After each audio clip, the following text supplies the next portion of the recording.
பாஜகவையும் காங்கிரஸையும் எதிர்க்கக்கூடிய பிராந்திய கட்சிகளை ஒருங்கிணைத்து தேசிய அளவில் ஒரு மூன்றாவது அணியை கட்டுவதற்கான முயற்சிகளை திமுக மேற்கொண்டிருக்கிறது. அதற்கான பேச்சுவார்த்தைகள் இப்போது நடைபெற்றுக் கொண்டிருக்கிறது என்கிற செய்திகள் வெளியாகி இருக்கிறது. நேற்று நடைபெற்ற இந்தியா கூட்டணி கட்சியுடைய கூட்டத்தில் திமுக கலந்து கொள்ளாத நிலையில் திமுகவுக்கு ஆதரவாகவும் காங்கிரஸை எதிர்த்தும் பல்வேறு கட்சிகள் பேசியிருக்கின்றன.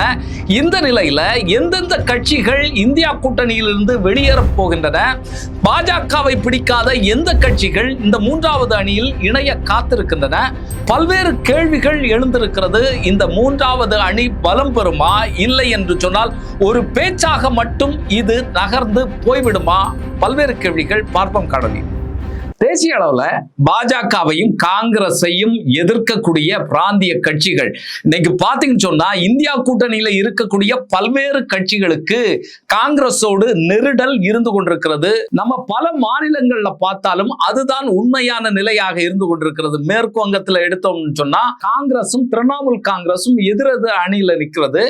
அங்க திரிணாமுல் காங்கிரஸ் தோல்வி அடைந்ததை காங்கிரஸ் கொண்டாடியது, கம்யூனிஸ்டுகளும் அங்க கொண்டாடினாங்க அப்படிங்கிற நிலையை பார்த்தோம். அதுபோல ஆம் ஆத்மி கட்சிக்கும் காங்கிரசுக்கும் இடையே மிகப்பெரிய பொருத்தக்கேடு இருக்கிறது. எதிரெதிர் அணியில இப்போது நின்று கொண்டிருக்கிறார்கள். அதுபோல பீகார், இப்படி பல்வேறு மாநிலங்கள்ல நம்ம காங்கிரஸை எதிர்க்கக்கூடிய, இல்லைன்னா வேற வழி இல்லாம காங்கிரஸோடு ஒட்டி இருக்கக்கூடிய கட்சிகளை நம்ம பிரித்து எடுக்க முடியும், பார்க்க முடியும். அந்த வகையில பாத்தீங்கன்னு சொன்னா இந்த கட்சிகளை எல்லாம் ஒருங்கிணைத்து நம்ம ஒரு மூன்றாவது அணியை கட்ட முடியுமா அப்படிங்கிற ஒரு யோசனையை இதற்கு முன்பாகவே திமுக செய்து கொண்டிருக்கிறது அப்படிங்கிற ஒரு செய்தி இன்றைய தி நியூ இந்தியன் எக்ஸ்பிரஸ் பத்திரிகையில வெளிவந்திருக்கிறது. அதுதான் 2026 எலெக்ஷன் பிரச்சாரத்துல தமிழகத்துல பாத்தீங்கன்னு சொன்னா ஆம் ஆத்மி கட்சியினுடைய தலைவர் அரவிந்த் கெஜ்ரிவால் பிரச்சாரத்திற்கு வந்தாரு. திமுக அவரை அழைத்து கொண்டு வந்தது. அரவிந்த் கெஜ்ரிவாலுக்கும் காங்கிரசுக்கும் மிகப்பெரிய கருத்து வேறுபாடு இருக்கிறது. எதிரெதிர் அணியில நின்றுட்டு இருக்கிறாங்க. அப்போ ஆம் ஆத்மி தலைவரை திமுக கூட்டிக் கொண்டு வருகிறது, அழைத்து கொண்டு வருகிறது. அது போல பாத்தீங்கன்னு சொன்னா தேஜஸ்வி யாதவ் பீகார்ல காங்கிரஸ் கூட்டணியில இருக்கக்கூடிய ஒரு கட்சி. அப்போ காங்கிரஸ் கூட்டணியில இருக்கக்கூடிய ஒரு கட்சியினுடைய தலைவரை திமுக இங்கே அழைத்து கொண்டு வருகிறது. அதுல பிரச்சனை இல்லை. இது எங்க பிரச்சனை ஆகுது அப்படின்னு பாத்தீங்கன்னு சொன்னா கேரளத்துல கம்யூனிஸ்டுகளுக்கு ஆதரவாக தேஜஸ்வி யாதவ் களமிறங்கி பிரச்சாரம் மேற்கொண்டார். பல இடங்கள்ல பிரச்சாரம் மேற்கொண்டார். இன்னும் சொல்ல போனா ஆர்ஜேடி கட்சி பாத்தீங்கன்னு சொன்னா எல்டிஎஃப் கம்யூனிஸ்ட் கட்சிகளோட கூட்டணி வைத்து கேரளத்துல சட்டமன்ற தேர்தலை எதிர்கொண்டது. அந்த வகையில பாத்தீங்கன்னு சொன்னா தேஜஸ்வி யாதவ் அங்க பிரச்சாரம் மேற்கொண்டார். அப்போ பீகார்ல காங்கிரசும் தேஜஸ்வி யாதவும் ஆர்ஜேடியும் ஒரு கூட்டணி ஒரு குடைக்குள்ளால இருக்கிறது. ஆனா கேரளத்துல காங்கிரசுக்கு எதிராக தேஜஸ்வி யாதவ் பிரச்சாரம் பண்றாரு. இதையெல்லாம் நம்ம கூட்டி கழிச்சு பார்த்தா இந்த கணக்குகள் சரியாகும் அப்படிங்கிறது தான் நமக்கு தெரியுது. சமீபத்துல TKS இளங்கோவன் அவர்கள், திமுகவினுடைய அமைப்பு செயலாளர், காங்கிரஸ் பங்கேற்கக்கூடிய எந்த அணியிலையும் நாங்கள் இருக்க மாட்டோம், இந்தியா கூட்டணி கட்சிகளுக்குள்ளால நாங்க இப்போது இல்லை அப்படிங்கறத தெரியப்படுத்தினார். எங்களுடைய பாஜக எதிர்ப்பு இன்னும் கூர்மையாக இருக்கிறது. எல்லா விஷயங்கள்லையும் நாங்கள் பாஜகவை எதிர்க்கிறோம். அவர்களுடைய மதவாத விஷயங்களாக இருந்தாலும் சரி, SIR மாதிரியான விஷயங்களாக இருந்தாலும் சரி, ஒரே நாடு ஒரே தேர்தல், டீலிமிட்டேஷன், இப்படிப்பட்ட பல்வேறு விஷயங்களையும் நாங்கள் கடுமையாக பாஜகவை எதிர்த்து கொண்டிருக்கிறோம். அந்த வகையில எந்தவித மாற்றமும் நாங்கள் செய்யவில்லை. அந்த துணிச்சல், அந்த கருத்தியல்ல நாங்க துணிவோடு இருந்து கொண்டிருக்கிறோம் அப்படிங்கறத தெரிவித்தார். விரைவில் மூன்றாவது அணி தேசிய அளவில் அமையும் அப்படிங்கிற ஒரு விஷயத்தை அவர் சொன்னார். இதையும் இந்த நிகழ்வுகளையும் நம்ம பொருத்தி பார்க்க வேண்டிய அவசியம் இருக்கிறது அப்படிங்கிறது தான் இங்க சொல்லக்கூடிய விஷயமாக இருக்கிறது. இந்த நியூ இந்தியன் எக்ஸ்பிரஸ் கட்டுரையில அவர்கள் தெரியப்படுத்தி இருக்கிறது, 2026 எலெக்ஷனுக்கு முன்னாலேயே இந்த பேச்சுவார்த்தைகள் ஆரம்பிக்கப்பட்டு விட்டது அப்படிங்கிற செய்தியை அவர்கள் தெரிவித்திருக்கிறார்கள். இந்த செய்தியை யார் சொன்னது அப்படிங்கிற விஷயம் விஷயங்கள் வெளியாகவில்லை. அப்போ தேஜஸ்வி யாதவோடும் ஆம் ஆத்மி கட்சியினுடைய தலைவர் அரவிந்த் கெஜ்ரிவாலோடும் இன்னும் சொல்ல போனா அகிலேஷ் யாதவ் போன்ற தலைவர்களோடும் இவர்கள் பேச்சுவார்த்தை நடத்தி இருக்கிறார்கள் ஒரு மூன்றாவது அணி கட்டுவதற்கு அப்படிங்கிறத நம்மளால புரிந்து கொள்ள முடியுது. இன்னும் சொல்ல போனா மேற்கு வங்கத்துல மம்தா பானர்ஜியையும் அழைப்பதற்கான ஒரு வாய்ப்பு இதற்கு முன்னால இருந்தது. இப்போது மம்தா பானர்ஜியோட திரிணாமுல் காங்கிரஸை உடைத்து சுக்குநூறாக்கக்கூடிய வேலையை பாரதிய ஜனதா செய்து கொண்டிருக்கிறது. உடனடியாக மம்தா பானர்ஜி அவர்களுக்கு ஒரு பற்றுகோல் தேவை வேண்டும். அந்த அளவுல இவங்க இந்தியா கூட்டணி கட்சியுடைய கூட்டத்தை கூட்டினாங்க. அந்த கூட்டத்துல மம்தா பானர்ஜியுடைய கட்சியை உடைக்கக்கூடிய விஷயத்தை மம்தா பானர்ஜி பேசியிருக்கிறார். தேசிய அளவுல எங்களை உடைக்கக்கூடிய வேலை நடக்கு. அதுபோல எம்பிக்கள்ல கொஞ்சம் நபர்கள் இன்னைக்கு பாஜகவில் இணைகிறதுக்கு காத்திருக்கிறார்கள், போகிறார்கள் அப்படிங்கிற செய்தியும் இப்போது வெளியாகி கொண்டிருக்கிறது. இந்த நிலையில இந்தியா கூட்டணியை விட்டுக்கொண்டு மம்தா பானர்ஜி அவர்கள் வெளியேறி வருவார்களா அப்படிங்கிற ஒரு கேள்வியும் நம்முடைய முன்வசம் இருந்து கொண்டிருக்கிறது. சரி, இப்போ நேற்று நடைபெற்ற இந்தியா கூட்டணி கட்சிகளுடைய கூட்டத்திற்கு வரும். இந்த கூட்டத்தில் பார்த்தீங்கன்னு சொன்னா ராகுல் காந்தி அவர்களையும் மல்லிகார்ஜுனா கார்கே அவர்களையும் காங்கிரஸையும் பொலன்னு பொளந்திருக்கிறது பல்வேறு கட்சிகள், பல்வேறு தலைவர்கள். இதுல மிக மிக முக்கியமாக தேசிய அளவில் இடியினுடைய ரைடை நம்முடைய இந்தியா கூட்டணியை சார்ந்த கட்சிகள் கடுமையாக எதிர்க்கிறது.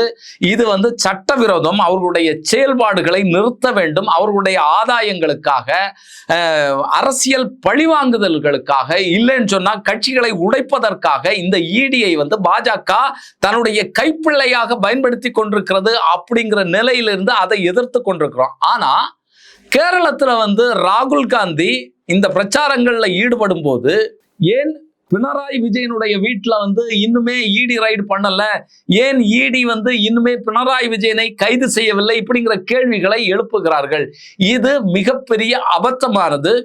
இந்தியாவில் ஒரு எதிர்க்கட்சி தலைவராக உன்னத பதவியில இருக்கக்கூடிய ராகுல் காந்தி அவர்கள் இதை எப்படி பேசலாம் அப்படிங்கிற கேள்விகளைத்தான் ஜான் பிரிட்டாஸ் எழுப்பினாரு. அது மட்டுமல்ல, உள்ளுக்குள்ளால மாநிலங்களை சார்ந்த தலைவர்கள் பேசுறது வேற, ஆனா தேசிய தலைவர்கள் இதை எப்படி பேசலாம், எந்த வகையில நீங்க பேசுனீங்க அப்படிங்கிற கேள்விகளை அவர்கள் முன்வைத்தார்கள். இதற்கு எந்த விதமான பதிலும் இல்லை. இன்னும் சொல்ல போனா இதற்கு முற்று முதலாக அடிபணிந்திருக்கிறார் ராகுல் காந்தி அவர்கள். எப்படி இதை சொல்ல வேண்டியதாக இருக்குன்னு சொன்னா, கேரளத்தை சார்ந்த காங்கிரஸ்காரர்கள் தான் இதை என்னட்ட சொன்னாங்க, அதன்படிதான் நான் பேசினேன், இதை நீங்க பெருசாக எடுத்துக்கொள்ள வேண்டாம். தனிப்பட்ட வகையில பினராயி விஜயன் அவர்களுக்கும் எனக்கும் எந்த விதமான பிரச்சனையும் கிடையாது. தனிப்பட்ட விதத்துல நான் அவரை எதிர்க்கவில்லை. அதனால இந்த விஷயத்தை நீங்கள் பெருசாக்க வேண்டாம், நீங்கள் சொன்னது எல்லாம் உண்மைதான் அப்படிங்கிறத ஒத்துக்கொண்டிருக்கிறார் ராகுல் காந்தி அவர்கள். மல்லிகார்ஜுனா கார்கேக்கு எதிராகவும் பிரியங்கா காந்திக்கு எதிராகவுமே கடுமையான குரலை எழுப்பியிருக்கிறார்கள். அதுபோல சிபிஐயினுடைய தலைவர் ராஜா அவர்களும் கடுமையாக பேசியிருக்கிறார் இந்த கூட்டத்தில். அகிலேஷ் யாதவ் போன்ற தலைவர்களும் இதற்கான அதிருப்தியை வெளிப்படுத்தி இருக்கிறார்கள். காங்கிரசுடைய செயல்பாடுகள் சிறப்பானதாக இல்லை, இந்தியா கூட்டணியினுடைய கட்சிகளை ஒருங்கிணைக்கக்கூடிய வேலையை ராகுல் காந்தி செய்யணும், இதனுடைய தலைவர்கள் செய்யணும். ஆனா இந்த மாநிலங்கள்ல பிளவுபடுத்தக்கூடிய வேலையை காங்கிரஸ் செய்து கொண்டிருக்கிறது. இது ஏற்றுக்கொள்ள முடியாது அப்படிங்கறத அகிலேஷ் யாதவ் அவர்கள் பேசியிருக்கிறார். முக்கியமாக விடுதலை சிறுத்தைகள் கட்சியினுடைய தலைவர் தொல் திருமாவளவன் அவர்கள் காங்கிரஸை கடுமையாக சாடி பேசியிருக்கிறார். காங்கிரசினுடைய அணுகுமுறை மாநிலங்களில் பாஜக எதிர்ப்பு கட்சிகளை பலவீனமாக்கியுள்ளது, இது விரும்பத்தக்கது அல்ல அப்படிங்கிறத சொல்லி இருக்கிறாரு. குறிப்பாக மேற்கு வங்க மாநிலத்துல மம்தா பானர்ஜியோட திரிணாமுல் காங்கிரஸ் தோல்வி அடைந்ததுல, தமிழகத்துல திமுக கூட்டணி தோல்வி அடைந்ததுல, கேரளத்திலையும் எல்டிஎஃப் தோல்வி அடைந்ததுல காங்கிரசிற்கு பெரும் பங்கு இருக்கிறது. இந்த இந்தியா கூட்டணி கட்சிகளை சிதைக்கக்கூடிய வேலையை காங்கிரஸ் செய்கிறது அப்படிங்கிற மிகப்பெரிய குற்றச்சாட்டை திருமாவளவன் அவர்கள் வைத்திருக்கிறார். நிச்சயமாக அது உண்மைதான், அதுல எந்த விதமான மாற்று கருத்தும் இல்லை. இன்னொன்னு பார்த்தீங்கன்னு சொன்னா திமுகவுக்கு ஆதரவாக குரல்களும் இந்த கூட்டத்தில் எழுந்திருக்கிறது. முக்கியமாக தேசியவாத காங்கிரஸ் தலைவர் சரத்பவார் அவர்கள் வலியுறுத்தி பேசியிருக்கிறார். மறுபடியும் மீண்டும் திமுகவை இந்தியா கூட்டணி கட்சிகளுக்குள்ளால கொண்டு வர வேண்டும். அப்போதுதான் இந்த இந்தியா கூட்டணி முழுமை பெறும், வலிமையாக இருக்கும் அப்படிங்கிறத தெரியப்படுத்தியிருக்கிறார். வரக்கூடிய நாட்கள்ல அதற்கான பேச்சுவார்த்தைகளை முன்னெடுக்க வேண்டும் அப்படிங்கிற விஷயத்தையும் அவர் சொல்லியிருக்கிறார். அதுபோல அகிலேஷ் யாதவும் இந்த விஷயத்தை பேசியிருக்கிறாரு. பல்வேறு கட்சி தலைவர்களும் இதை பேசியிருக்கிறாங்க. கடைசியாக நடந்த பத்திரிகையாளர்கள் சந்திப்புல திமுக இந்த கூட்டணியில பங்கேற்காதது, அதுபோல இங்க இருக்கக்கூடிய பிளவுகளை பற்றி ஊடகவியலாளர்கள் கேட்கும்போது அதற்கு எந்த விதமான பதிலையும் சொல்லாமல் மல்லிகார்ஜுன கார்கே அவர்கள் எழுந்து போய்விட்டார். ஆனாலும் உள்ளுக்குள்ளால மிகப்பெரிய நெருக்கடிகள் இருந்து கொண்டிருக்கிறது அப்படிங்கிறத மறைக்க முடியாது அப்படிங்கிறது தான் உண்மை.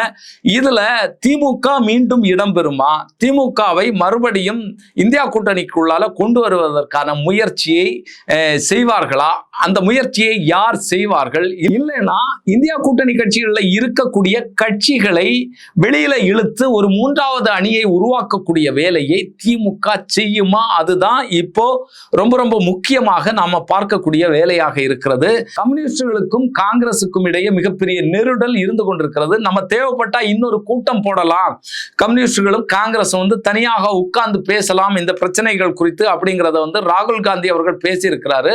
ஆனா சிபிஎம் கட்சி எங்களுடைய கட்சியோட உறுப்பினர்கள்ட்ட நாங்க கட்சி தலைமையிட்ட பேசிக்கொண்டுதான் இதற்கு ஒரு முடிவை அறிவிக்க முடியும் அப்படிங்கிறத தெரியப்படுத்தி இருக்கிறார்கள்.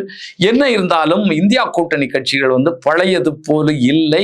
பாஜகவை எதிர்க்கக்கூடிய திடமோ வலிமையோ அவர்களுக்கு இல்லை அப்படிங்கிறது தான் நம்ம இதுல இருந்து பார்க்கக்கூடிய விஷயமாக இருக்கிறது. இது இன்னும் உடையக்கூடிய பட்சத்துல இன்னுமே இது பலவீனமாகுமா? இல்லைன்னு சொன்னா மாற்றாக திமுக ஒரு அணியை கட்டக்கூடிய நேரத்துல அது ஒரு வலிமை பெற்ற அணியாக மாறக்கூடுமா? எப்படி வரக்கூடிய நாட்கள் இருக்க போகிறது? தேசிய அரசியல் எப்படி மாறப்போகிறது? பல்வேறு கேள்விகள் எழுந்திருக்கிறது. வரக்கூடிய நாட்களில் பார்ப்போம். இன்னொரு காணொலி சந்திக்கும் வரை நன்றி, வணக்கம்.